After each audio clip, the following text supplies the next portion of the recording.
नमस्कार दोस्तों, free study 94 YouTube channel पे आपका फिर से स्वागत है। करंट अफेयर्स वार्षिकांक 2023 के अंतर्गत अगर हम बात करें तो ये हमारा 7वां लेक्चर है और यहाँ पे हम बात कर रहे हैं जनवरी 2023 से दिसंबर 2023 तक के जो भी इंपॉर्टेंट नेशनल एवं इंटरनेशनल जो इश्यूज़ हैं उस पर हम बात करेंगे। ठीक है, जहाँ से आगामी किसी भी एग्जामिनेशन की तैयारी कर रहे हैं, बात करें यहाँ पे कि CSIR SO ASO की तैयारी कर रहे हैं, RBI ग्रेड B की तैयारी कर रहे हैं, BPSC टीचर की तैयारी कर रहे हैं, या फिर बिहार SSC की तैयारी कर रहे हैं, या फिर किसी भी स्टेट PCS की अगर आप तैयारी कर रहे हैं। अगर स्पेशली मैं बात करूं तो UP PCS, ठीक है, या फिर RO ARO की तैयारी कर रहे हैं, ठीक है, या फिर झारखंड JPSC के लिए अगर आप तैयारी कर रहे हैं, क्योंकि इसकी भी वैकेंसी नोटिफिकेशन आ चुका है। ठीक है, तो किसी भी एग्जामिनेशन की अगर आप प्रिपरेशन कर रहे हैं दोस्तों, तो जो आप नेशनल एवं इंटरनेशनल जो इश्यूज़ हैं, ठीक है, यहाँ से आपको लगभग 5 से 6 प्रश्न डायरेक्ट देखने को मिल सकता है। तो वीडियो को शुरू से लास्ट तक देखना है। वीडियो अगर पसंद आए तो लाइक जरूर करना है, और अभी तक चैनल को सब्सक्राइब नहीं किया है मित्रों तो प्लीज़ चैनल को भी सब्सक्राइब कीजिए। PDF के लिए आप हमारा टेलीग्राम चैनल ज्वाइन कर सकते हैं, जहाँ पे सारे PDF हम अवेलेबल करवाते हैं ताकि आप डाउनलोड करके उसे आप पढ़ सकें। तो हम अपने टॉपिक पे आते हैं।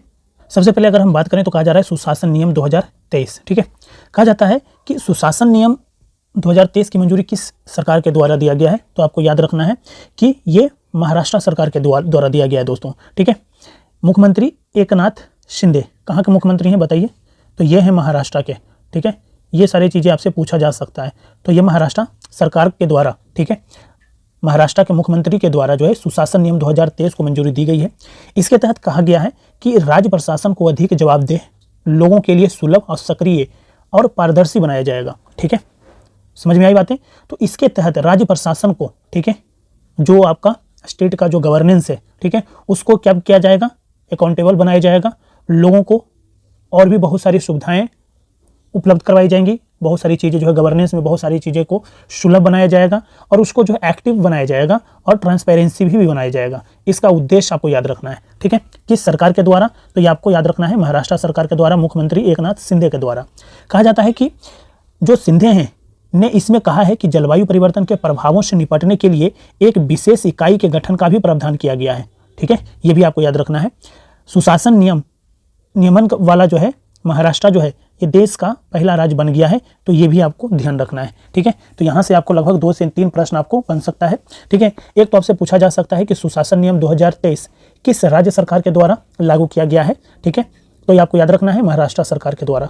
दूसरा क्वेश्चन पूछा जा सकता है कि सुशासन नियमन लाने वाला देश का पहला राज्य कौन है, तो ये आपको याद रखना है महाराष्ट्र। ठीक है, तीसरा क्वेश्चन बन सकता है कि सुशासन हाल ही में महाराष्ट्र सरकार के द्वारा सुशासन नियम 2023 लाया गया, इसका उद्देश्य क्या है। ठीक है, तो आपका उद्देश्य भी आपको याद रखना है। ठीक है, आगे बात करें, नेक्स्ट हमारा कहा जा रहा है कि भारत के सबसे लंबे 570 मीटर का जो है स्काई वॉक पुल बनाया गया है। ठीक है, कहाँ पे बनाया गया है, तो ये आपको याद रखना है। तो ये बनाया गया है दोस्तों तमिलनाडु के, ठीक है, तमिलनाडु में बनाया गया है, और तमिलनाडु के मुख्यमंत्री MK स्टालिन द्वारा जो है इसे क्या किया गया है, उद्घाटन किया गया है, जिसकी लंबाई जो है 570 मीटर है। ठीक है, तो स्काई वॉक पुल का उद्घाटन, सबसे लंबा पुल का उद्घाटन कहाँ पे किया गया है, तो तमिलनाडु में। किसके द्वारा किया गया है, तो याद रखना है तमिलनाडु के मुख्यमंत्री के द्वारा। कहा जाता है यह मल्टी मॉडल प्रोजेक्ट है जो रेलवे स्टेशन बस स्टैंड को जोड़ता है। इससे पैदल चलने वालों को जो है क्या मिलता है, मदद मिलेगी। ठीक है, तो ये भी आपको ध्यान रखना है। नेक्स्ट बात करें तो कहा जा रहा है इंटरनेशनल पैथोजन सर्विलांस नेटवर्क। ठीक है, 20 मई 2023 को विश्व स्वास्थ्य संगठन ने कोविड-19 जैसे संक्रामक रोगों से खतरे का तेजी से पता लगाने, ट्रैक करना और उसके प्रसार को रोकने की जानकारी साझा करने में मदद करने के लिए क्या किया गया है कि एक वैश्विक नेटवर्क लॉन्च किया गया, जिसका नाम क्या है, इंटरनेशनल पैथोजन सर्विलांस नेटवर्क। ठीक है, IPSN। ठीक है, तो ये आपको याद रखना है, किसके द्वारा, तो WHO द्वारा। ठीक है, कब किया गया है, तो 20 मई 2023 को।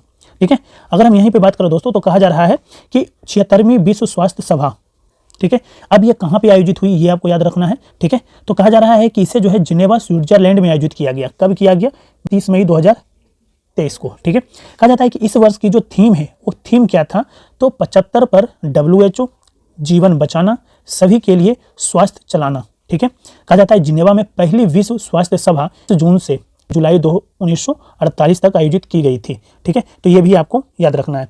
आगे बात करें तो कहा जाता है national academy of coastal policing campus. ठीक है, national academy of coastal policing campus. कहा जाता है कि केंद्रीय गृह मंत्री एवं सहकारिता मंत्री किनके पास है दोस्तों, तो अमित शाह के पास ये दोनों मंत्रालय है, ने गुजरात के द्वारका के ओखा में, ठीक है, national academy of coastal policing के अस्थायी परिसर की आधारशिला रखी गई है। किनके द्वारा, तो अमित शाह के द्वारा। ये आपको याद रखना है, कहाँ, गुजरात में, ठीक है। जगह का नाम पूछा जाएगा तो द्वारका में, और उसमें भी पूछा जाए तो ओखा में, ठीक है। कहा जाता है कि एनएसीपी देश की पहली राष्ट्रीय अकादमी है जो प्रभावी रूप से तट रेखा की सुरक्षा के लिए पुलिस बलों को क्या करेगा, प्रशिक्षित करेगा, ठीक है, प्रशिक्षित करेगा यानी ट्रेनिंग देगा, ठीक है। कहा जाता है कि इससे पहले एनएसीपी ने गुजरात मत्स्य अनुसंधान केंद्र के परिसर से वर्ष 2018 में काम करना शुरू किया था, ठीक है। तो आपको याद रखना है, national academy of coastal policing campus का उद्घाटन कहाँ पे किया गया है, गुजरात के द्वारका में किया गया है। किनके द्वारा किया गया है, अमित शाह के द्वारा किया गया है। यह जो है देश की पहली राष्ट्रीय अकादमी है जो तट रेखा की सुरक्षा के लिए पुलिसों को क्या करेगा, पुलिस बलों को ट्रेनिंग देगा, प्रशिक्षित करेगा, ठीक है। आगे हम बात करें तो कहा जाता है पुराने संसद भवन का जो नाम रखा गया है वो संविधान सदन रखा गया है, ठीक है। ये भी आपको याद रखना है। कहा जाता है 19 सितंबर 2023 को संसद की कार्यवाही नए भवन में स्थानांतरित की गई और प्रधानमंत्री ने पुराने संसद भवन के नए नाम की घोषणा की है, ठीक है। पुराने संसद भवन को क्या नाम दिया गया है, संविधान सदन दिया गया है, संविधान भवन भी इसे कहा जा सकता है, ठीक है।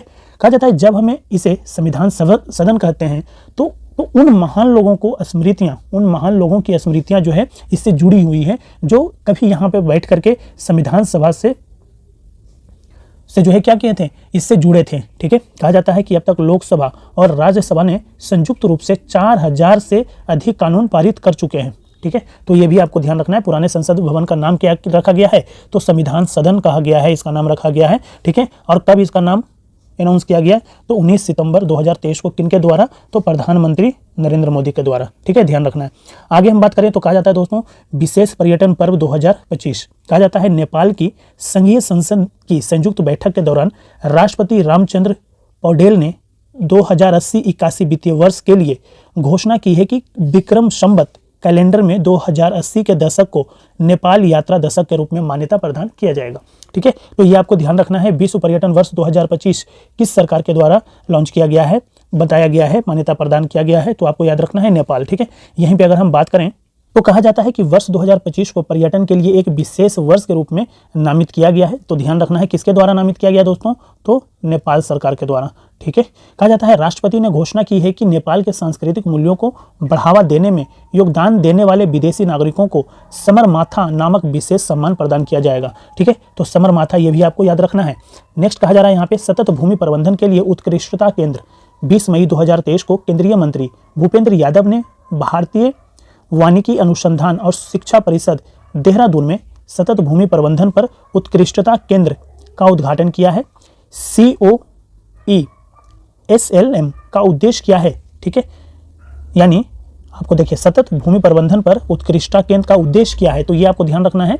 दक्षिण सहयोग को क्या करना है, बढ़ावा देना। इसका उद्देश्य क्या है, बढ़ावा देकर सतत भूमि प्रबंधन के तरीके से भू संरक्षण की समस्या को क्या करना है, दूर करना है, तथा ग्रीन हाउस गैस उत्सर्जन और जैव विविधता के नुकसान पर भूमि क्षरण के प्रभावों का क्या करना है, आंकलन भी करना है। तो सतत भूमि प्रबंधन के उत्कृष्टता केंद्र, ठीक है, का उद्घाटन कहाँ पे किया गया, तो देहरादून में किया गया है दोस्तों, ठीक है। किनके द्वारा किया गया है, तो भूपेंद्र यादव के द्वारा किया गया है, ये आपको याद रखना है, ठीक है।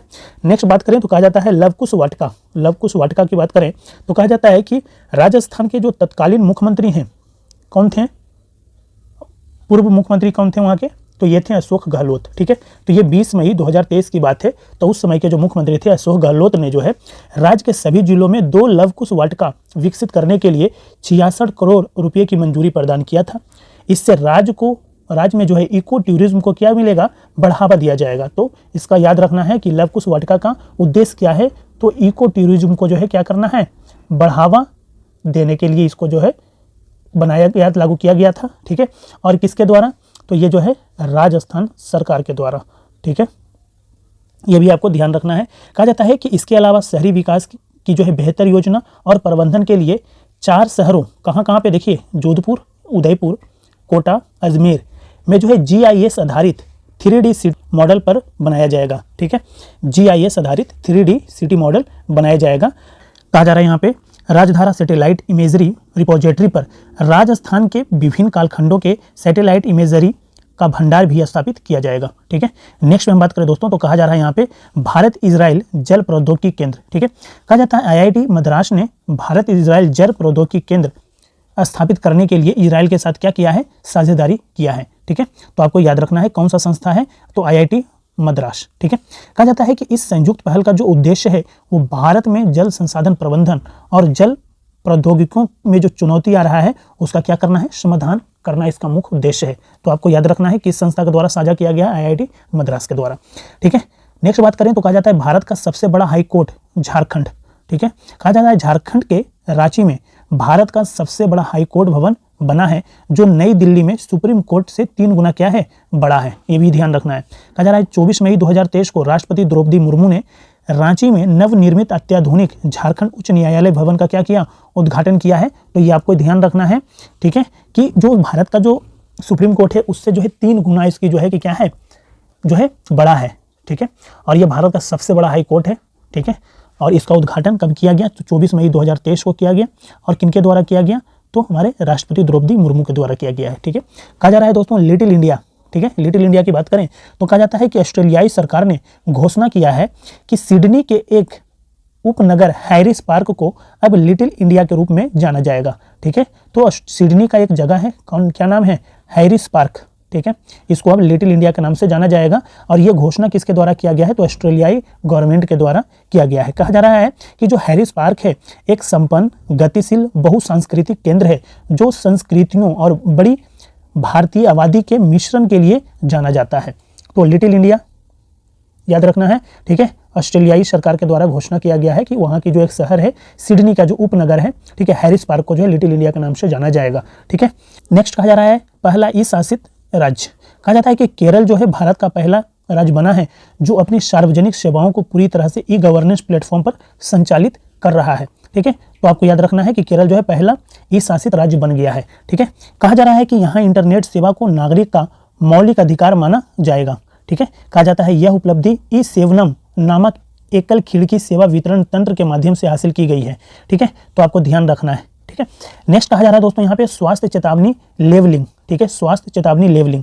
कहा जाता है आयरलैंड विश्व का पहला ऐसा देश बन गया है जिसने लोगों को कैलोरी की मात्रा, एल्कोहल की मात्रा, कैंसर और लीवर की बीमारी के जोखिम और गर्भवती होने पर एल्कोहल के सेवन के खतरों के बारे में सचेत करने के लिए मादक पेय पर स्वास्थ्य लेवलिंग को अनिवार्य बना दिया है। स्वास्थ्य लेवलिंग को क्या कर दिया है, तो अनिवार्य बना दिया है। कौन सा देश है, तो आयरलैंड याद रखना है, जो कि विश्व का पहला ऐसा देश बन गया है दोस्तों।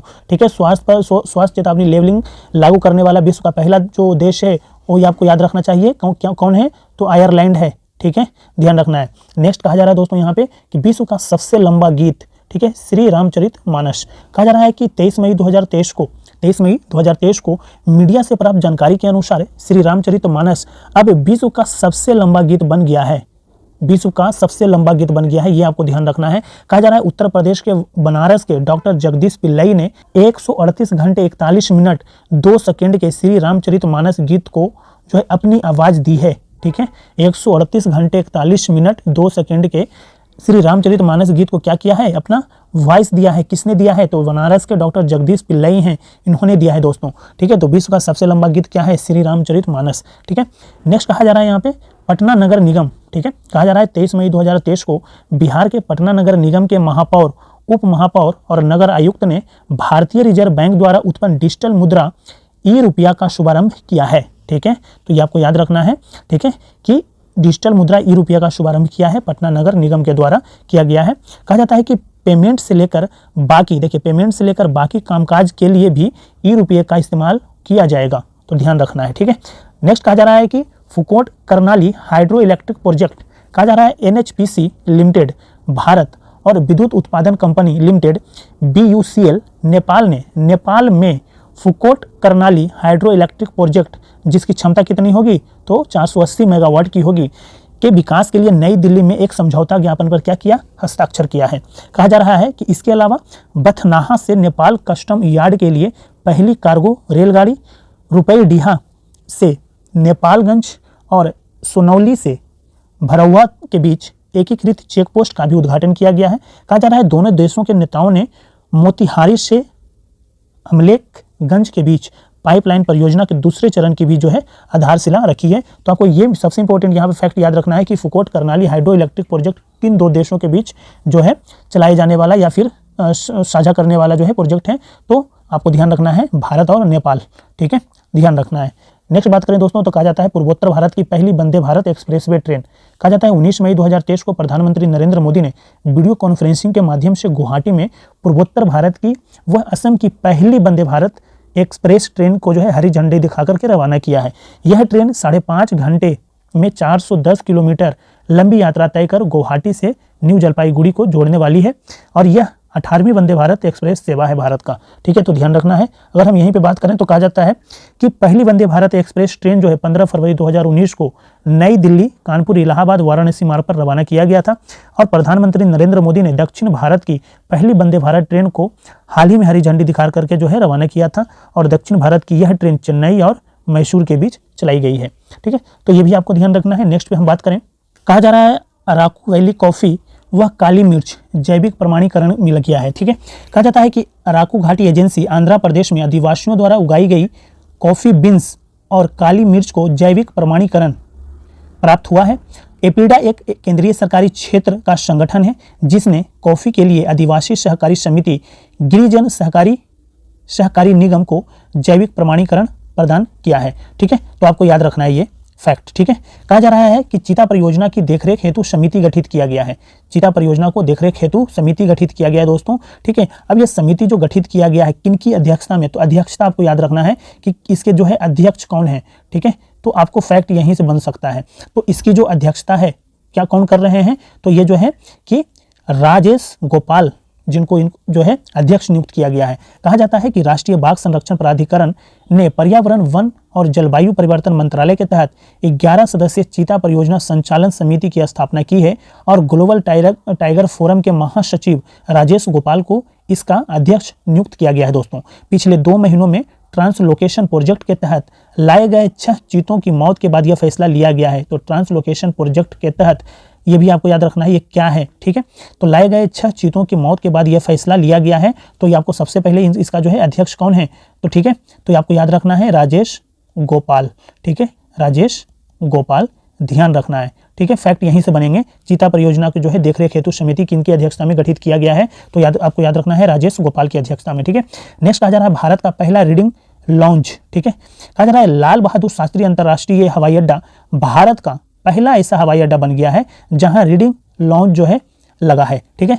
कहा जाता है कि लॉन्च की जो स्थापना है नेशनल बुक ट्रस्ट एनबीटी की सहायता से की गई है जो एक भारतीय प्रशासन गृह और केंद्र सरकार के शिक्षा मंत्रालय के तहत स्वायत्त निकाय है, ठीक है। तो भारत का पहला रीडिंग लॉन्च कहाँ पे बन रहा है, तो आपको याद रखना है लाल बहादुर शास्त्री अंतर्राष्ट्रीय हवाई अड्डा, ठीक है, भारत का पहला ऐसा हवाई अड्डा बन गया है जहां पे रीडिंग लॉन्च है, ठीक है, ध्यान रखना है। नेक्स्ट कहा जा रहा है दोस्तों यहाँ पे बांद्रा वर्सोवा समुद्री मार्ग जो है अब किस नाम से जाना जाएगा दोस्तों, तो अब वीर दामोदर सावरकर के नाम से जाना जाएगा, वीडी सावरकर के नाम से। कहा जा रहा है महाराष्ट्र के मुख्यमंत्री एकनाथ शिंदे ने मुंबई में बांद्रा वर्सोवा समुद्री मार्ग का नाम बदल करके क्या कर दिया गया है, तो वीर सावरकर बांद्रा वर्सोवा समुद्री सेतु रख दिया है, ठीक है। कहा जाता है कि केंद्र सरकार द्वारा दिए जाने वाला वीरता पुरस्कार के तर्ज पर राज्य में अतुलनीय कार्यों के लिए वीर सावरकर शौर्य पुरस्कार भी दिया जाएगा, तो ध्यान रखना है ये, ठीक है। नेक्स्ट कहा जा रहा है the climate solutions India course, ठीक है। कहा जा रहा है कि एडिनबर्ग विश्वविद्यालय स्कॉटलैंड ने भारत के महावाणिज्य दूतावास के साथ साझेदारी में हिंदी में अपने पहले open access course the climate solutions India Hindi course जलवायु समाधान पाठ्यक्रम की घोषणा किया है। कहा जाता है कि जलवायु समाधान पाठ्यक्रम मिस्र, संयुक्त अरब अमीरात, भारत और यूनाइटेड किंगडम पर केंद्रित संस्करणों के साथ अंग्रेजी, अरबी और हिंदी में उपलब्ध होगा, ठीक है। तो the climate solutions India Hindi course आपको ध्यान रखना है। नेक्स्ट बात करें दोस्तों तो कहा जाता है कि 100 वंदे भारत ट्रेनें जो है बनाने का टेंडर किसे दिया गया है, तो एल्स्टॉम कंपनी को दिया गया है, तो ध्यान रखना है 100 वंदे भारत ट्रेन बनाने का टेंडर मिला है एल्स्टॉम कंपनी को, ये फैक्ट आपको ध्यान रखना है। कहा जाता है कि फ्रांस की रेलवे कंपनी एल्स्टॉम 30,000 करोड़ रुपए की मूल्य से जो है 100 एल्यूमिनियम वंदे भारत ट्रेन के निर्माण और रख रखाव के लिए टेंडर जीत लिया है। कहा जाता है कंपनी ने एक ट्रेन सेट के निर्माण की लागत के रूप में 150.99 करोड़ रुपए की बोली लगाई। स्टेनलेस स्टील बॉडी की तुलना में एल्यूमिनियम बॉडी वाली ट्रेनें वजन में क्या होती है, हल्की होती है। कहा जाता है वर्तमान में वंदे भारत एक्सप्रेस ट्रेनों का निर्माण जो है औसतन 120 करोड़ रुपये प्रति ट्रेन की लागत से किया जाता है। ठीक है, तो ये भी आपको ध्यान रखना है। ठीक है, किस कंपनी को दिया गया है 100 वंदे भारत ट्रेन बनाने का टेंडर? तो एल्स्टॉम कंपनी को। ये कहाँ की कंपनी है? तो ये फ्रांस की कंपनी है दोस्तों। ठीक है, फ्रांस की कंपनी है, ध्यान रखना है। नेक्स्ट पे बात करें तो कहा जा रहा है CMF से सदस्यता समाप्त UAE। कहा जाता है कि UAE ने अमेरिका के नेतृत्व वाले संयुक्त समुद्री बल CMF से अपनी वापसी की घोषणा की है, जो वैश्विक तेल व्यापार में विशेष भूमिका निभाने वाले महत्वपूर्ण और अस्थिर खाड़ी जल को सुरक्षित करने के लिए जिम्मेदार गठबंधन है। कहा जाता है कि बहरीन में CMF की स्थापना 2001 में की गई थी और शुरुआत में 12 देशों के बीच इसके बीच जो है साझेदारी के साथ जो है इसे बनाया गया था। तो CMF के साथ सदस्यता किसकी समाप्त हो गई है दोस्तों? तो UAE की सदस्यता जो है समाप्त हो गई है। ठीक है, नेक्स्ट कहा जा रहा है राष्ट्रीय प्रत्यायन बोर्ड प्रमाण पत्र प्राप्त एम्स कौन बन गया है? तो नागपुर बन गया है। कहा जाता है कि अखिल भारतीय आयुर्विज्ञान संस्थान एम्स नागपुर को अस्पताल और स्वास्थ्य सेवा प्रदाता के लिए राष्ट्रीय प्रत्यायन बोर्ड प्रमाण पत्र प्राप्त हुआ है। कहा जा रहा है भारत के सभी एम्स अस्पतालों में से नागपुर एम्स यह उपलब्धि हासिल करने वाला पहला संस्थान बन गया है दोस्तों। तो आपको यह याद रखना है कि जो है कि नागपुर एम्स को क्या मिला है? प्रमाण पत्र मिला है, राष्ट्रीय प्रत्यायन बोर्ड प्रमाण पत्र जो है प्राप्त हुआ है इसे। ठीक है, तो आपको याद रखना है। नेक्स्ट कहा जा रहा है लिबरेशन वॉर गैलरी। ठीक है, बांग्लादेश के गृह मंत्री असदुज्जमा खां द्वारा लिबरेशन वॉर गैलरी का ढाका में भारतीय उच्चायोग के भारतीय संस्कृति केंद्र में जो है उद्घाटन किया गया। गैलरी में उन लाखों लोगों की स्मृतियों को जो है सम्मान किया गया।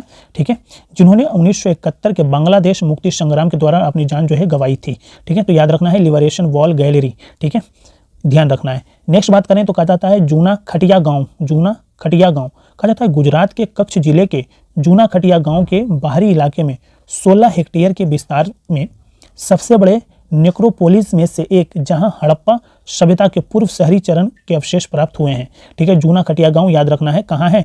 तो जूना खटिया गांव जो है दोस्तों ये गुजरात में है। कहा जाता है केरल विश्वविद्यालय में पुरातत्व विभाग में सहायक प्रोफेसर राजेश SV के नेतृत्व में एकत्र की गई वस्तुओं का भौतिक अनुसंधान प्रयोगशाला अहमदाबाद में परीक्षण किया गया था, जो 2850 ईसा पूर्व का पाया गया है। ठीक है, तो आपको याद रखना है जूना खटिया गांव जो है गुजरात के कच्छ जिले में है। ठीक है, ये ध्यान रखना है। ठीक है, कहा जा रहा है दोस्तों नेक्स्ट पे बात करें तो कहा जाता है भारत की सबसे भीषण ट्रिपल ट्रेन दुर्घटना। भारत की सबसे भीषण ट्रिपल ट्रेन दुर्घटना कहा जाता है कि 2 जून 2023 को ट्रिपल ट्रेन दुर्घटना उड़ीसा के बालासोर जिले में वहाँ पे घटना घटी थी ये, और वह नागा बाजार स्टेशन के पास ये घटना घटी, जिसके तहत Coromandel express, Bengaluru Howrah superfast express और उड़ीसा में वह नागा स्टेशन के पास एक मालगाड़ी की दुर्घटना हुई। यह पिछले 2 दशकों में भारत की सबसे बड़ी रेल दुर्घटना में से एक है। ठीक है, तो ध्यान रखना है। ये कहा जाता है कि यह दुर्घटना इलेक्ट्रॉनिक इंटरलॉकिंग प्रणाली में खराबी के कारण हुई थी, तो ध्यान ये भी आपको याद रखना है। ठीक है, आगे हम बात करें तो कहा जाता है विधि आयोग का 279वीं रिपोर्ट धारा 124A। कहा जाता है कि भारत के विधि आयोग ने अपनी 279वीं रिपोर्ट जारी किया है, जिसमें कहा गया है कि भारतीय दंड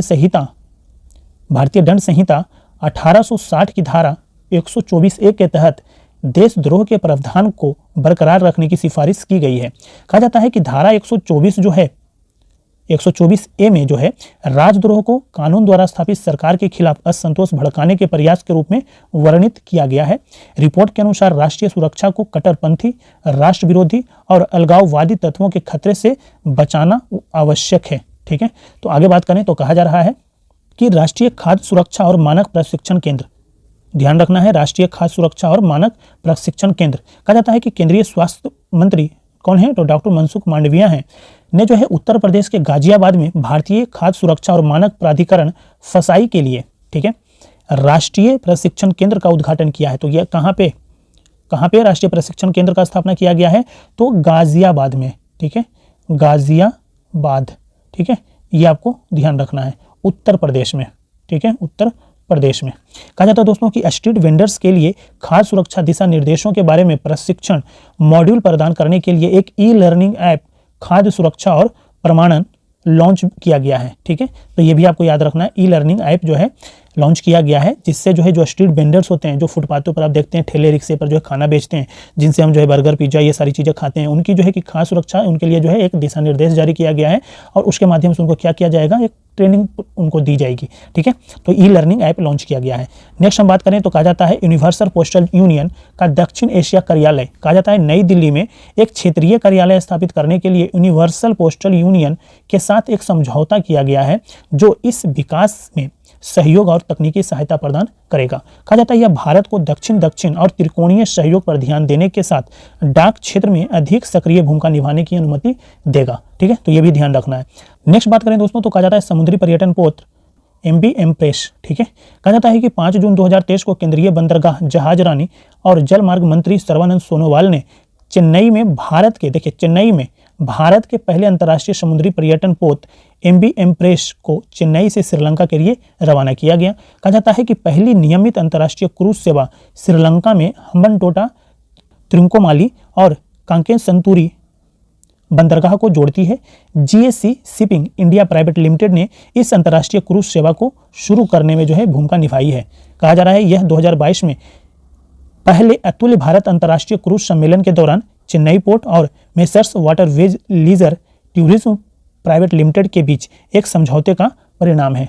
तो याद रखना है समुद्री पर्यटन पोत MV एम्प्रेस को जो है कहाँ से रवाना किया गया, तो चेन्नई से रवाना किया गया। चेन्नई से जो है श्रीलंका के लिए जो है रवाना किया है दोस्तों। ठीक है, और किनके द्वारा ये किया गया है काम, तो सर्बानंद सोनोवाल जो केंद्रीय बंदरगाह जहाज रानी और जल मार्ग मंत्री हैं ये। ठीक है, आगे हम बढ़ें तो कहा जा रहा है मणिपुर में जो हिंसा हुई है उसकी जांच के लिए एक आयोग का गठन किया गया है।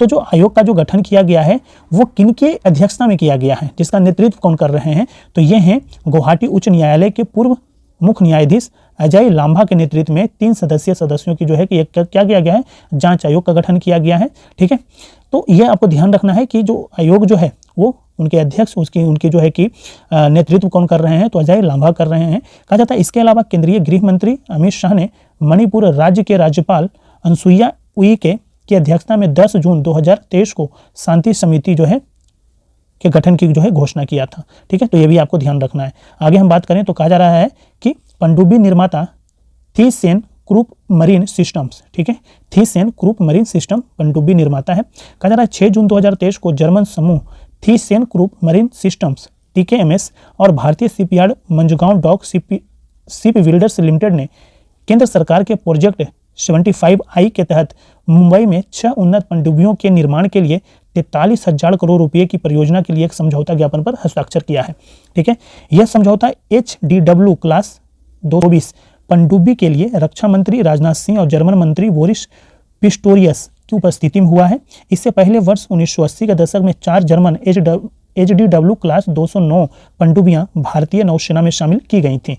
तो पनडुब्बी निर्माता जो है थीसेन ग्रुप मरीन सिस्टम, ठीक है, ये कहाँ की कंपनी है, जर्मन समूह है ये। ठीक है, कहा जा रहा है इसके साथ जो है प्रोजेक्ट 75I के तहत मुंबई में 6 उन्नत पनडुब्बी के निर्माण के लिए 43,000 करोड़ रुपए की जो है परियोजना पर क्या किया गया है, हस्ताक्षर किया गया है दोस्तों। ठीक है, यहीं पे अगर हम बात करें तो कहा जा रहा है lithium EV battery plant Gujarat में लगाया गया है। किस कंपनी के द्वारा, तो टाटा समूह की अग्रतास एनर्जी स्टोरेज सॉल्यूशंस ने लगभग 13,000 करोड़ रुपए की यानी $1.6 बिलियन के अनुमानित प्रारंभिक निवेश के साथ लिथियम आयन बैटरी के निर्माण के लिए एक गीगा फैक्ट्री स्थापित करने के लिए गुजरात सरकार के साथ जो है समझौता पर हस्ताक्षर किया है। कहा जाता है कि टाटा मोटर्स का पहले से ही साणंद में एक प्लांट चालू है और उसने फोर्ड मोटर्स के प्लांट का भी अधिग्रहण किया है। तो आपको याद रखना है कि टाटा मोटर्स पहले से वहाँ पे काम कर रहा है। ठीक है, और कहाँ पे, साणंद में, याद रखना है। ठीक है, लिथियम EV बैटरी प्लांट कहाँ पे लगाया गया है दोस्तों, गुजरात में लगाया गया है, ध्यान रखना है। आगे हम बात करें तो कहा जाता है कि 2500 वर्षों से अधिक का इतिहास रहा है पुराना किला का। ठीक है, कहा जाता है कि नई दिल्ली में आए होंगे आप लोग, तो नई दिल्ली में घूमे होंगे पुराना किला का। तो कहा जाता है नई दिल्ली स्थित पुराना किला में भारतीय पुरातत्व सर्वेक्षण ASI द्वारा की गई उत्खनन कार्यवाही से 2500 वर्षों से अधिक पुराने इतिहास का क्या किया है, पता चला है। ठीक है, कहा जाता है कि यहाँ विभिन्न ऐतिहासिक काल की कलाकृतियाँ जो है खोजी गई हैं और इसमें पूर्व मौर्य, शुंग, कुषाण, गुप्त, राजपूत, सल्तनत और मुगल सहित 9 सांस्कृतिक स्तरों का जो है पता चला है। तो ये भी आपको ध्यान रखना है।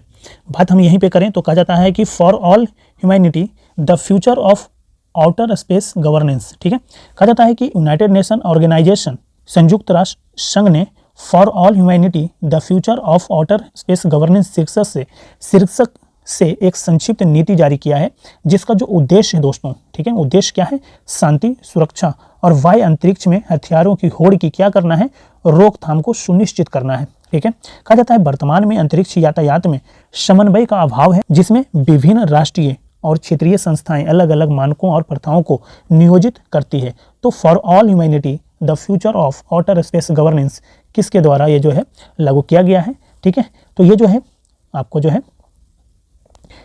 यूनाइटेड नेशन ऑर्गेनाइजेशन, ठीक है, यूएनओ के द्वारा जो है इसे जो है एक नीति जारी किया गया है। इस शीर्षक से जो है नीति जारी किया गया है, जिसका उद्देश्य है शांति, सुरक्षा, वायु अंतरिक्ष में हथियारों की होड़ की रोकथाम जो है सुनिश्चित करना इसका मुख्य उद्देश्य है।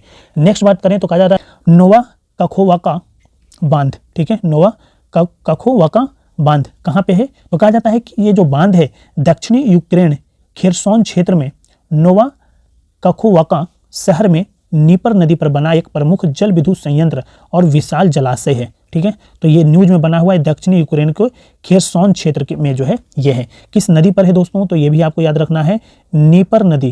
ठीक है, नीपर नदी पर है। ठीक है ना, कहा जाता है कि वर्तमान में यह रूस के नियंत्रण में यह क्षेत्र है, जिसमें एक विस्फोट में बांध क्षतिग्रस्त हो गया है, जिससे जो है वहां पे बाढ़ आ गया है। कहा जाता है कि इस विस्फोट ने लाखों लोगों की विद्युत आपूर्ति को बाधित कर दिया है, साथ ही क्रीमिया और जापोरिजिया की जल आपूर्ति को जो है बाधित कर दिया है। तो आपको ध्यान रखना है, नोवा कखोवाका बांध जो है वो कहाँ है, तो दक्षिणी यूक्रेन में है। ठीक है, खेरसोन क्षेत्र में है, नीपर नदी पर बना हुआ है। ठीक है, न्यूज में बना हुआ है, तो ये भी आपको ध्यान रखना है। नेक्स्ट कहा जा रहा है होमो नलेदी। कहा जाता है कि नए शोध से संकेत मिलता है कि लगभग 3 लाख साल पहले दक्षिणी अफ्रीका में एक गुफा प्रणाली के भीतर लगभग 1/3 आकार के मस्तिष्क के साथ एक प्राचीन मानव प्रजाति होमो नलेदी गुफा में रहने और अपनी संस्कृति का विकास किया था। यह शोध जो है जर्नल लाइफ में प्रकाशित किया गया है। ठीक है, कहा जाता है कि गुफा के अंदर चट्टानों में उकेरे गए पैटर्न बताते हैं कि यह होमो नलेदी की संस्कृति थी और अपने मृतकों को दफनाने की प्रथा होमो सेपियंस से पहले प्रारंभ की है। ठीक है, नोट यहाँ पे अगर हम बात करें तो कहा जाता है कि जीवाश्म का जो अध्ययन किया जाता है उसे क्या कहते हैं, तो पैलेंटोलॉजी कहते हैं। जहाँ पे जीवाश्म का अध्ययन किया जाता है उसे हम पैलेंटोलॉजी कहते हैं। ठीक है, पैलेंटोलॉजी। आगे हम बात करें दोस्तों यहीं पे ऑनलाइन ड्रेजिंग मॉनिटरिंग सिस्टम सागर समृद्धि। कहा जाता है 9 जून 2023 को केंद्रीय बंदरगाह, नौवहन और जल मार्ग मंत्री सर्बानंद सोनोवाल ने वेस्ट टू वेल्थ पहल में तेजी लाने के लिए सागर समृद्धि ऑनलाइन ड्रेजिंग मॉनिटरिंग सिस्टम को लॉन्च किया है। ठीक है, किनके द्वारा लॉन्च किया गया है, तो ये केंद्रीय बंदरगाह, नौवहन जल मार्ग मंत्री सर्बानंद सोनोवाल के द्वारा लॉन्च किया गया है। ठीक है, कहा जाता है इस प्रणाली को national technology centre of ports, waterways and courts द्वारा विकसित किया गया है। ठीक है, कहा जाता है वर्तमान में कोचीन पोर्ट और मुंबई पोर्ट ने सिस्टम को अपनाया है और न्यू मैंगलोर पोर्ट और दीनदयाल पोर्ट पर यह प्रशिक्षण के आधार पर चल रहा है फिलहाल। ठीक है, यहाँ पे बात करें तो कहा जाता है ड्रेजिंग झीलों, नदियों, बंदरगाहों और अन्य जल निकायों के तल से तलछट और मलबे को हटाना है। ठीक है, ड्रेजिंग का मतलब याद रखना है। नेक्स्ट पे बात करें तो कहा जाता है बिरसा मुंडा का 123वीं पुण्यतिथि मनाया गया। कहा जाता है कि महान स्वतंत्रता सेनानी, समाज सुधारक और एक श्रद्धेय आदिवासी नेता बिरसा मुंडा ने 9 जून 1900 को मात्र 25 वर्ष की आयु में रांची सेंट्रल जेल में देश के लिए अपने प्राणों की आहुति दे दी थी। कहा जाता है 9 जून 2023 को उनकी 123वीं पुण्यतिथि मनाई गई और वर्ष 2021 में केंद्र सरकार ने घोषणा की कि उनकी जयंती का दिन 15 नवंबर जनजातीय गौरव दिवस के रूप में मनाया जाएगा। ठीक है, तो 15 नवंबर को ध्यान रखना है, जनजातीय गौरव दिवस के रूप में मनाया जाता है। ठीक है, और 1895 और 1900 के बीच बिरसा मुंडा ने वर्तमान झारखंड के छोटा नगर क्षेत्र में उल गुलान आंदोलन यानी महान हंगामे का नेतृत्व किया था। तो आपको बिरसा मुंडा की 123वीं जयंती के बारे में आपको याद रखना है। और 15 नवंबर के दिन को किस नाम से जाना जाता है, तो जनजातीय क्या बोला जाता है, जनजातीय गौरव दिवस। ठीक है, तो ये भी आपको ध्यान रखना है। ठीक है ना, नेक्स्ट हम बात करें तो कहा जाता है कि प्राइवेट वर्चुअल स्कूल की मान्यता राजस्थान सरकार के द्वारा दिया गया है। कहा जाता है कि राजस्थान की तत्कालीन शिक्षा मंत्री वीडी कल्ला व जोधपुर में शिक्षा विभाग के संयुक्त निदेशक प्रेमचंद श्रृंखला ने नेहल वर्चुअल स्कूल सहित 4 अन्य को देश के पहले प्राइवेट वर्चुअल स्कूल के रूप में जो है मान्यता प्रदान किया है। ठीक है, कहा जाता है कि वर्चुअल स्कूलों के माध्यम से अब क्लास 9 से 12वीं के जो विद्यार्थी होंगे अब नियमित विद्यालय नहीं जाकर घर बैठे अपने सुविधाजनक समय में क्वालिटी एजुकेशन प्राप्त कर सकेंगे। उन्हें मात्र परीक्षा देने स्कूल जाना होगा और माध्यमिक शिक्षा बोर्ड द्वारा जारी मार्कशीट प्राप्त कर सकेंगे। ठीक है, कहा जाता है नेहल वर्चुअल स्कूल का मान्यता प्रमाण पत्र उत्कर्ष संस्थान के चेयरमैन डॉक्टर निर्मल गहलोत को शिक्षा विभाग द्वारा प्रदान किया गया है। ठीक है, तो डॉक्टर निर्मल गहलोत, ठीक है, हम जो बात कर रहे हैं ना ये भी जो है उत्कर्ष मैगजीन ही है। ठीक है, तो ध्यान रखना है 1 जुलाई 2023 को शैक्षणिक सत्र 2023-24 की शुरुआत हुई है, तो ये भी ध्यान रखना है कि प्राइवेट वर्चुअल स्कूल की मान्यता राजस्थान सरकार के द्वारा दिया गया है। आगे हम बात करें तो कहा जाता है संयुक्त राष्ट्र सुरक्षा परिषद के जो अस्थायी सदस्य की जो है घोषणा किया गया है। कहा जाता है दोस्तों कि संयुक्त राष्ट्र महासभा में मतदान के बाद 5 देशों को संयुक्त राष्ट्र सुरक्षा परिषद के अस्थायी सदस्यों के रूप में चुना गया है। कहा जा रहा है कि प्रमुख देश जो हैं वो अल्जीरिया है, गुयाना है, कोरिया गणराज्य है, सियरा लियोन है और स्लोवेनिया है। ठीक है, कहा जा रहा है दोस्तों कि इनका कार्यालय जो है जनवरी 2024 में 2 वर्ष की अवधि के लिए शुरू हो रहा है और 5 नवनिर्वाचित देश इक्वाडोर, जापान, माल्टा, मोजाम्बिक, स्विट्जरलैंड के साथ परिषद के अस्थायी सदस्यों के रूप में शामिल हुए हैं। कहा जाता है प्रमुख 5 देश वर्तमान में अल्बानिया, ब्राज़ील, गैबोन, घाना, संयुक्त अरब अमीरात की जो है जगह शामिल होने वाले हैं। तो आपको याद रखना है संयुक्त राष्ट्र सुरक्षा परिषद के अस्थायी सदस्य के बारे में। ठीक है, तो इस तरीके से दोस्तों हमने ये नेशनल एवं इंटरनेशनल इश्यूज़ पे जो हमारा ये 7वां लेक्चर है। अगर वीडियो पसंद आया हो तो लाइक ज़रूर कीजिए और अभी तक चैनल को सब्सक्राइब नहीं किया तो प्लीज़ मित्रों चैनल को ज़रूर सब्सक्राइब कीजिए। Thank you so much.